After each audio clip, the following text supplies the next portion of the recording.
Boa noite, mais uma vez a todos. O de primeira vez, o de muitas vezes. Continuando o estudo deste livro aí, Os Domínios da Mediunidade. Capítulo 14, em Serviço Espiritual, que foi iniciado semana passada pela Rosana. Não é? A maioria acho que não estava aqui presente semana passada. Mas é um capítulo bem interessante, não é? É claro que tem tudo a ver com mediunidade, porque o estudo é sobre mediunidade, e tem a ver sobre relacionamentos humanos, sobre casamento, inclusive.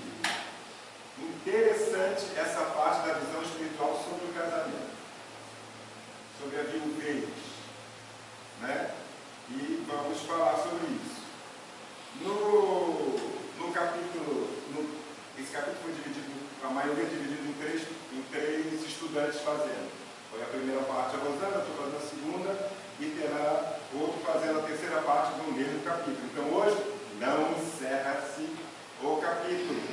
Qual foi a perguntinha, né, que teve semana passada encerrando a primeira parte, né?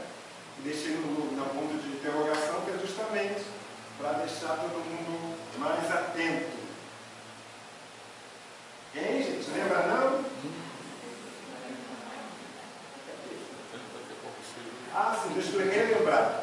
Só rapidinho, porque muitos não estão acompanhando, outros chegam lá. Não faz mal. Não faz mal, porque o assunto, cada capítulo encerra um assunto, embora a história continue. Temos os personagens principais. O Aulus é um instrutor espiritual. Ali são os espíritos, que o livro é sobre os espíritos vindo estudar o fenômeno mediúnico junto a nós, junto aos encarnados. André Luiz e Hilário são os estudantes que o Aulus orienta.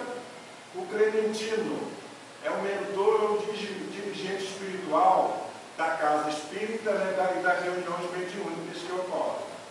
Encarnados tem o Raul Silva, que é um dirigente, e a médium Celina, que é uma médium que a gente vai falar ainda um pouquinho, e tem outros médiuns que futuramente serão citados.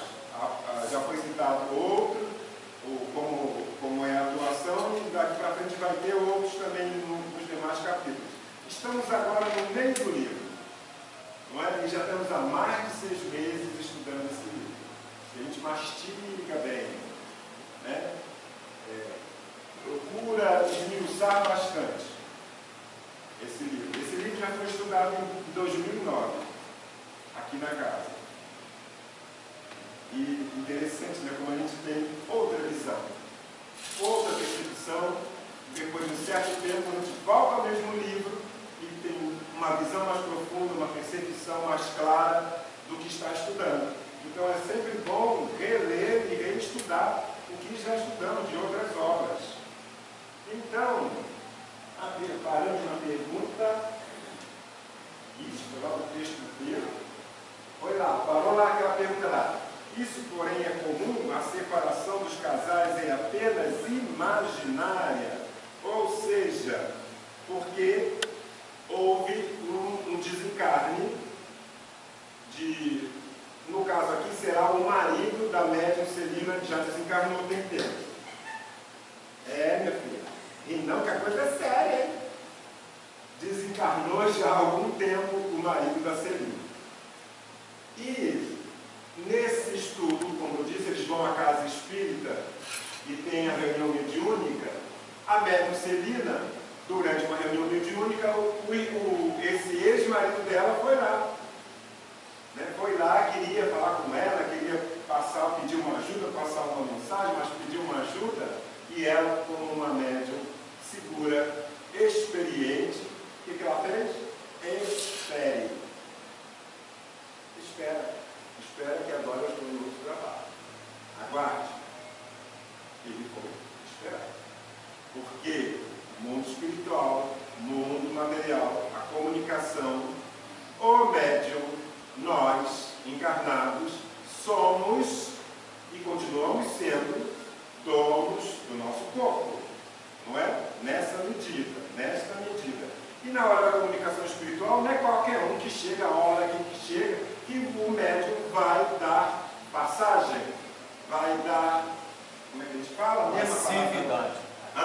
Passividade. Passividade. Não é qualquer um que chega a qualquer hora e pensa que é oba-oba. Não é oba-oba. Tem ordem, tem uma programação. Mas que há tentativas de alguém querer furar a fila? Há. Claro que há. Não é? E nesse caso, o ex-marido desencarnado tem muita afinidade com ela, né? Ou não tem? Geralmente tem. Qualquer relação de parentesco, de convivência que tivemos, vamos ter uma afinidade positiva ou negativa, não importa. É afinidade, não é? Aí, está lá, esse espírito veio. E eles, o André e o Hilário, ficaram, ué, já não morre. É que ele não seguiu a luz. Porque ele não tinha nenhuma luz íntima para guiá-lo. Era um espírito, foi, quando encarnado, um marido bem problemático, muito diferente da Celina, só vivia irritado, só vivia colérico. Ao desencarnar, viu a luz, mudou, tomou um banho de chuva e melhorou? Não, continuou no mesmo jeito. E onde vai procurar? Você desencarnou. Onde eu vou, meu Deus? Para onde eu vou? Às vezes nem sabe que desencarnou. O que está na sua mente? Fresquinho. Minha casa. E é para lá que você vai. Não é? Minha casa. Você está perdido, você acordou, não sabe onde está, meu Deus do céu. Como eu vou para a minha casa? O espírito nem sabe como isso acontece. Mas ele pensou na casa dele, fixou na mente de que ele vai, sem nem saber como vai. É o pensamento no mundo espiritual que aqui manda. O que manda é o pensamento. Aí o instrutor fala, um caso, ou seja, esse caso não faz a regra. Ponderou o assistente bem-humorado, onde não prevalecem as afinidades dos sentimentos, o matrimônio terrestre é um serviço redentor e nada mais. Ou seja, ele fala que o casamento também é um serviço. Nos suportarmos, nos tolerarmos, nos ajudarmos, cooperarmos com o progresso, a evolução um de outro, é um serviço, não é? Também é um serviço. Na maioria das situações, a morte do corpo somente ratifica uma separação que já existia enquanto estávamos aqui encarnados, marido e mulher. Nesses casos, o cônjuge que abandona o envoltório físico, ou seja, aquele que o corpo morreu, se retira da prova e estava submetido, à maneira do devedor que atingiu a paz do resgate. Todavia, quando os laços da alma sobreparam, ou seja, estão acima as emoções da jornada humana, ainda mesmo que surja o segundo casamento, para o cônjuge que ficou, é claro, que se demora no mundo, a comunhão espiritual continua sublime, em doce e constante permuta de vibrações e pensamentos. Não é o caso. Não é esse caso. Ele foi mesmo procurar ajuda à esposa, grandemente necessitado, e ela, uma médium, uma pessoa já bem mais elevada moralmente, aceitou ajudá-lo. Hilário, que é o estudante, pensou um pouquinho, em alguns momentos, e perguntou: a travessia pelo túmulo impõe efetivamente ao espírito singulares modificações. Cada viajou em sua estrada, cada coração com seu proveito. Respondeu o Hilário: bem-aventurados os que se renovam para o bem, exclamou Aulo, satisfeito. O verdadeiro amor é a sublimação, ou seja, é a elevação, né, em marcha, através da renúncia. O que se falou no verdadeiro silício e tudo? Verdadeiro silício é a renúncia em favor do bem do próximo, seja ele marido, seja ele filho, seja ele a sociedade. Cada um tem uma capacidade. Tem uns que se renunciam em favor da sociedade, de muitos, da própria sociedade, não é verdade? Sim ou não? Madre Teresa de Calcutá renunciou a alguma coisa? Chico Xavier renunciou a alguma coisa? Divaldo Franco renunciou a alguma coisa? Casaram? Tiveram filhos? Tiveram vida social? Não, né? Toda praticamente uma vida dedicada à caridade, ao esclarecimento, ao nosso esclarecimento. Esse livro, parceria Chico Xavier e o espírito André Luiz, é uma dos exemplos. Quem não puder ceder a favor da alegria da criatura amada, estamos vivendo uma fase de auto-egoísmo na humanidade. E o egoísmo é a grande doença, é uma grande doença. Esse exclusivismo, eu quero, sou eu, sou eu. É o que está adoecendo gravemente a nossa sociedade. Mas não saberá coroar-se com a glória do amor puro. Depois da morte, atualmente aprendemos no sacrifício de nossos próprios sonhos a ciência de amar, não segundo nossos desejos, mas de conformidade com a lei do Senhor, com a lei de Jesus. Não é? Ele falava: ame seu próximo como a si mesmo. E a gente está somente exercitando ainda, começando ainda. Estamos bem distantes, né? Mas na caminhada. E esses ensinamentos são sempre repetidos por vários mensageiros espirituais, encarnados e desencarnados. Nós é que fazemos ouvidos moucos. Aí ele continua: mães são obrigadas a entregar os filhinhos às provas de que necessitam. Pais que se veem compelidos a renovar projetos de proteção à família. Esposas constrangidas a entregar os maridos a outras almas irmãs. Esposos que são impelidos a aceitar a colaboração das segundas núpcias, em que foram desalojados, ou seja, morreu, né? Desalojados do corpo físico, retorno à parte espiritual. Tudo isso encontramos na licença da terra. A morte é uma intimação, um entendimento fraternal. E quando lhe aceitamos o desafio, é um desafio, o sofrimento é o nosso pinhão. Quando não aceitamos, ele faltou não aceitamos bem esse desafio, vamos sofrer. Quantos, não é? Quantos que é atendido na mesa mediúnica, não aceitando que a esposa casou de novo, ou o esposo casou de novo, não aceitando que vendeu a casa, não aceitando que deu o anel, que deu o vestido, quantos e quantos presos às coisas materiais, e mesmo desencarnados se acham ainda dono daquela casa, daquele lar, daqueles maridos, daqueles filhos. É certo, né, que ele fala lá, a mãe é obrigada, a mãe desencarna e deixa os filhinhos pequenos. Deve ser difícil, né? Bem duro para esse espírito na espiritualidade. É uma prova grande para ela e para os filhos que ficaram. Não é? Quem viu a vida de Chico Xavier no filme, está bem forte isso lá, não é? Ele fica sem a mãe cedo, aí vem uma boa madrasta que morre também, né? Desencarna também, aí vem uma prova dificílima. Não é? Então, era o que precisava passar, né? A mãe, ele é médium ostensivo desde criança, a mãe desencarnada vinha ajudar ele, vinha consolar, né? Não ficou abandonado. Como ninguém fica, mesmo não tendo mediunidade ostensiva, se a mãe tem merecimento, tem elevação, ela virá sim sempre rever os filhos, estará sempre orando, sempre procurando ajudar ou pedindo ajuda, se ela não pode, pedindo ajuda por aqueles que ficaram. Quando o amor não sabe dividir-se, a felicidade não consegue multiplicar-se.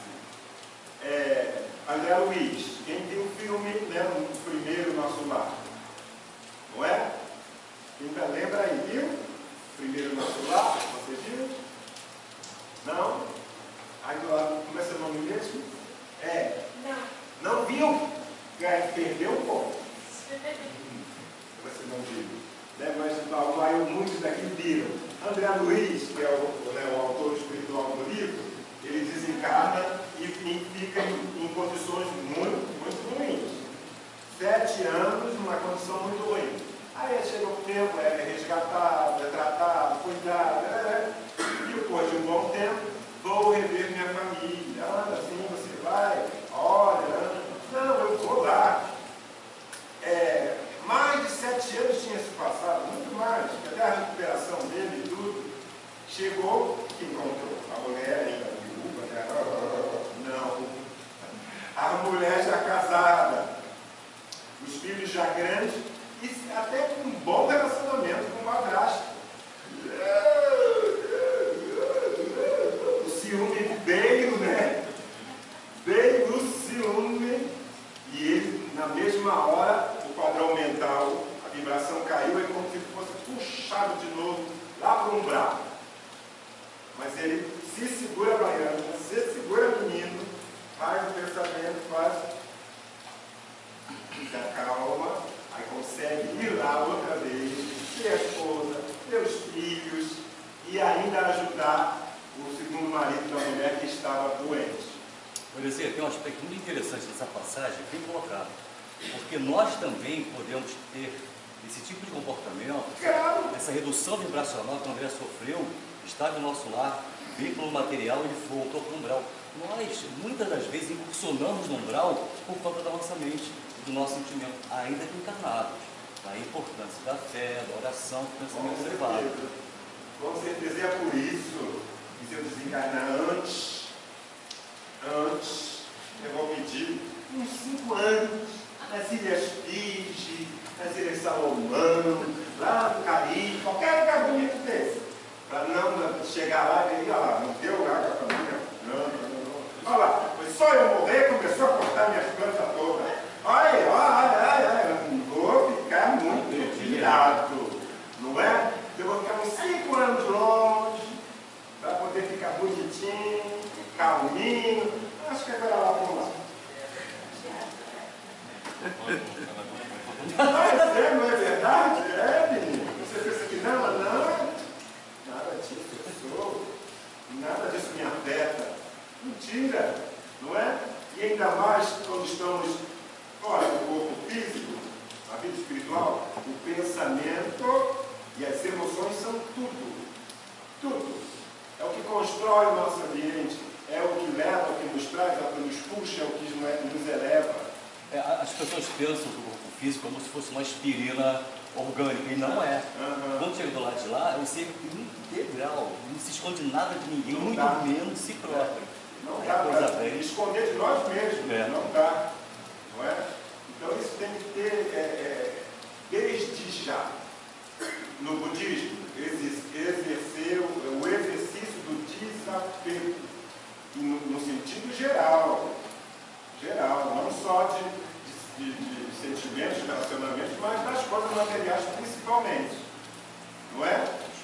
Onde o cara, um amigo de trabalho, fala assim, não, melhor é Bitcoin. E se você compra frações de Bitcoin, porque você morre, se você tiver com raiva de alguém, tu leva tudo. Ninguém tem acesso a nada, nem governo. Ninguém, se você não der a sua chave para alguém, você morreu, é a única coisa que tu leva para o caixão, mas de forma virtual. Bitcoin. Deixo a dica para aqueles que já estão assim, né, meio ameaçados, com a família, com alguém, vão deixar nada. Nem com o governo. Então, Bitcoin é uma boa dica para vocês, como deram para mim. Eu não estava falando nada disso, mas ele foi falar isso para mim. Não estava nem comentando sobre isso. Aí depois vai ficar lá no umbral tentando. Olha a chave, minha filha! Escuta, olha a chave. E eu não sei, 30 palavras. A chave para acesso ao seu Bitcoin. Já pensou? Depois tem que dar essa chave toda por psicografia? Aí a pessoa está nem morrendo, deixou nada para mim. Não é? Geralmente o pensamento é esse. Agora, se a viúva for médium, cara, não tem jeito, você passa para ela. Vamos passar, escreve aí, escreve aí. É sério, né? É uma coisa que reflete na nossa vida, né? Bem sério. E as pessoas acham que não, mas nos prende mesmo. Morri, esqueci de dizer onde estava a escritura. Morri, não falei que estava pendurado na caixa econômica o meu anel de esmeralda da minha formatura. E fica com isso na cabeça, fica tentando falar para a esposa, vai lá resgatar meu anel lá na caixa econômica, vai lá resgatar. E, gente, quantos e quantos, né? Quantos e quantos acontece isso? Podemos já, desde já, ir nos desapegando, nos desprender disso. Onde parei? Isso, ajuntou. Quando o amor não sabe dividir-se, a felicidade não consegue multiplicar-se. A conversação prosseguia valiosa e animada, quando Abelardo e Celina chegaram até nós. Abelardo, o marido desencarnado da Celina, Celina médium ainda encarnado. Ele, depois que saiu, que veio falar durante a reunião mediúnica com a esposa, ela falou, espera. O Abelardo foi ter com Aulos, André Luiz e Hilário, aí ele orientou. Quando ela for dormir, você vai lá e traga ela para conversar conosco. Ou seja, nós vamos dormir, nós, em espírito, podemos sair passeando por aí. Ela, como uma pessoa bem esclarecida, uma médium, e sintonizada nos trabalhos, foi fácil o marido estar lá com ela e levar até o Altos. Vinham reconfortados e felizes. Em companhia da esposa, o nosso amigo parecia mais leve e radiante, como se ele absorvesse a vitalidade e a energia. A esposa, alegria. A esposa, bem mais elevada espiritualmente, moralmente, muito mais equilibrada, fazia muito bem a ele. No início, você chegou a falar, né, que ele tentou obsidiar ela. Quando desencarnou, ele tentou, achando que ainda era marido, né, tentou obsidiá-la, porque era isso que ele sabia fazer, né? Mas ela firme ali, nas orações, no evangelho no lar, no trabalho na casa, ele acabou a situação se invertendo. Ele acabou frequentando a casa dele, com a mulher ainda encarnada. Por quê? Porque ali foi um tratamento, foi como se fosse uma clínica de terapia para ele.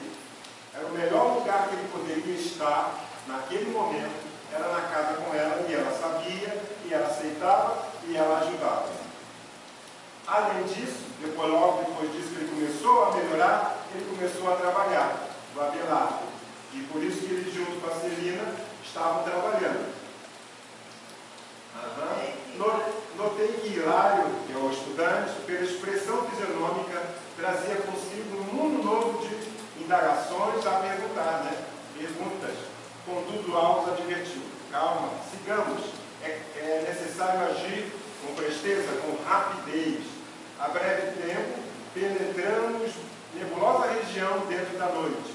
Os astros desapareceram a nossos olhos, ou seja, foram por uma região próxima à crosta terrestre, em que as vibrações eram bem pesadas, bem baixas, umbral, né? Tive a impressão, isso o espírito falando, o Hilário, né, e André Luiz, de que o piche, esse do chão, usado, né, gaseificado, volatizado, né, era o elemento preponderante naquele ambiente. Em redor proliferavam soluços e imprecações, mas a pequenina lâmpada que Abelardo agora empunhava, auxiliando, não nos permitia enxergar, senão o trilho estreito, o caminho estreito que eles estavam percorrendo. Acabados alguns minutos de marcha, atingimos construção mal iluminada, em que vários enfermos se demoravam sob a assistência de enfermeiros atenciosos. Entramos, ou seja, eles foram a um posto de socorro no umbral. Aulos explicou que estávamos ali diante de um hospital de emergência, um posto de emergência dos muitos que se estendem nas regiões purgatoriais. Tudo pobreza, necessidade, sofrimento.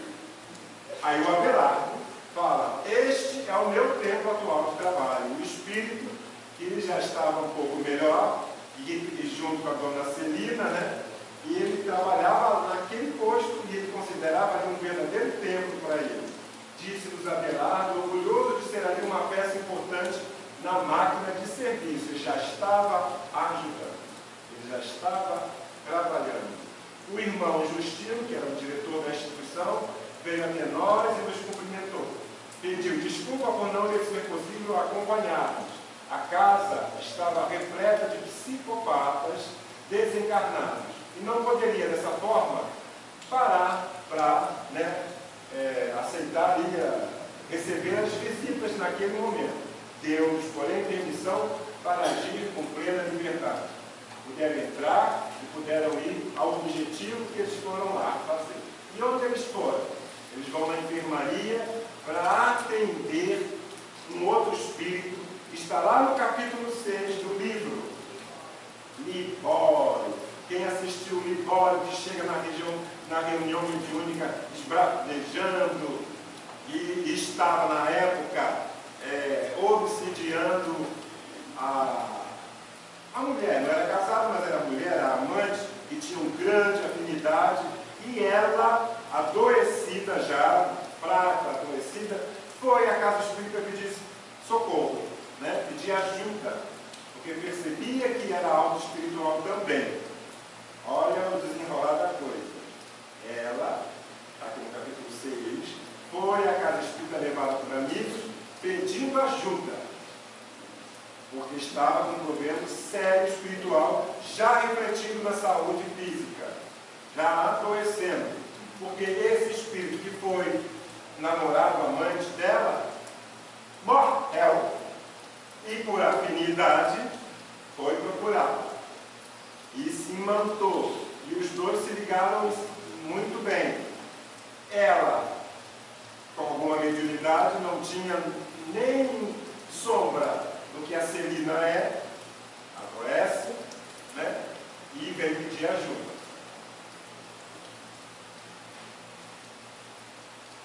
A desarmonia era efetivamente tão grande no local que não pude sobitar meu espanto.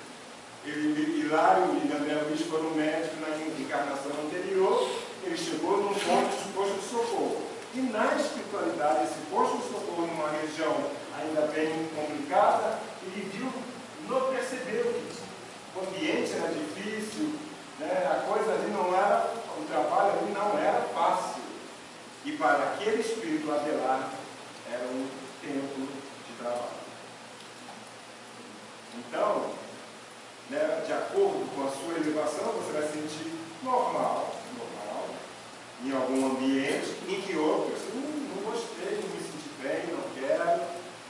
Não é assim? Mesmo encarnado, desencarnado, essa sensibilidade, essa percepção espírita é muito maior.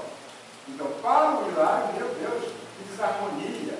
O assistente, contudo, amparou-me, aclarando. Importa reconhecer que este povo é um refúgio para desesperados. Segundo a reação que apresentam, são conduzidos de pronto a outros estabelecimentos de recuperação positiva ou não quer, se rebela, regressam lá de onde saíram, as linhas de aflições de onde vieram. Aqui apenas atravessa um pequeno estágio de recuperação.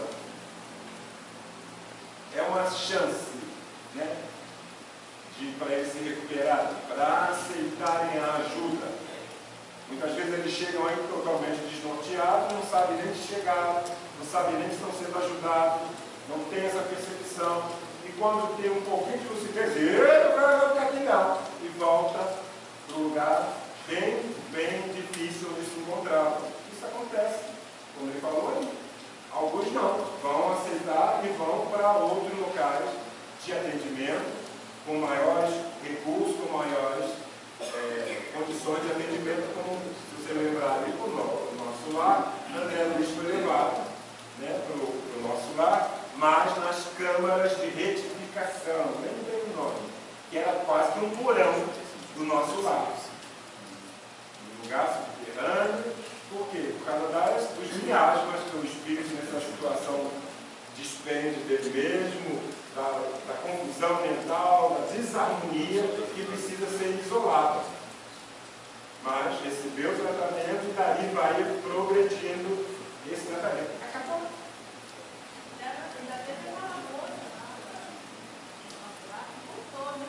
Então, quem viu o nosso lar tem uma rebeldezinha. Uma rebeldezinha na família. Não, meu noivo ficou. Não é? Ela morreu de tuberculose. Se revoltada e revoltadinha, né? Todo mundo ajudando ela naquela prova de uma pouquíssima espiritualidade.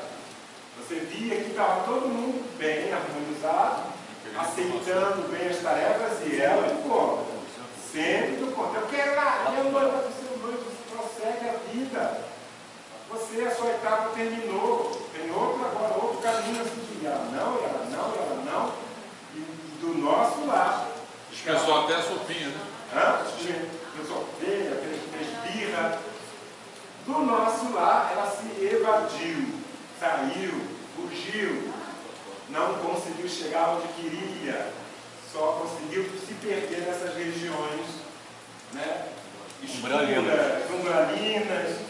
Bom, depois volta ela toda esculhambada, não é? E de pinico, não é? Reconheceu que quebrou a cara. Às vezes precisa passar por isso. A gente às vezes precisa, né? Não adianta, precisa quebrar a cara para aprender. Palestra do filho pródigo. Tem tudo a ver. Quebrou a cara. O filho pródigo não é aquele da Bíblia, do Evangelho, da palavra de Jesus, que quebrou a cara. Pô, eu quero meu dinheiro, me dá minha parte da herança aí, eu vou viver a vida. Foi, gastou tudo, quebrou a cara, volta todo esculhambado. Não é? E o pai vai dizer, não, voltou, meu filho voltou. Porque o sentido da palavra aí, da palavra é isso, a alegria dos nossos entes queridos que estão em melhores condições do que nós, do nosso anjo da guarda, espíritos protetores e até, podemos dizer, de Deus, de Jesus, do filho que estava perdido e que retorna procurando ajuda, mas procurando se melhorar, procurando ter uma vida melhor, procurando evoluir e progredir. Esse é o sentido. Já falei, né? Mas não sei.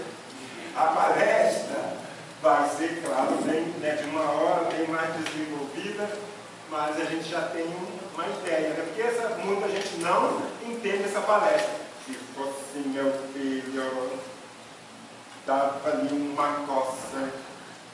Não é? Quantos já não pensaram assim na primeira vez que viu essa palestra?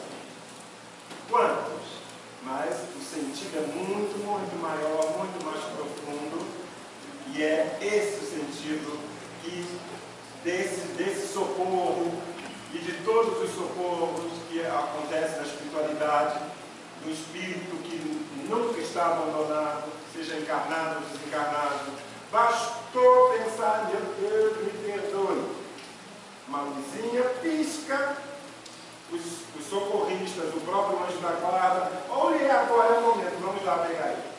Vamos lá buscar ele. Meia hora aqui, é socorrido e é levado para ser atendido.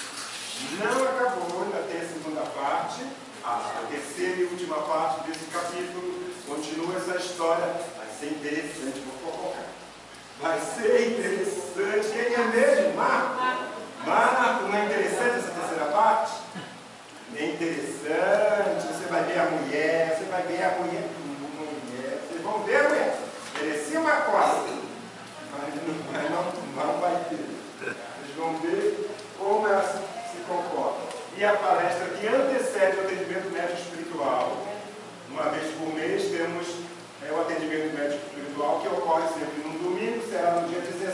março.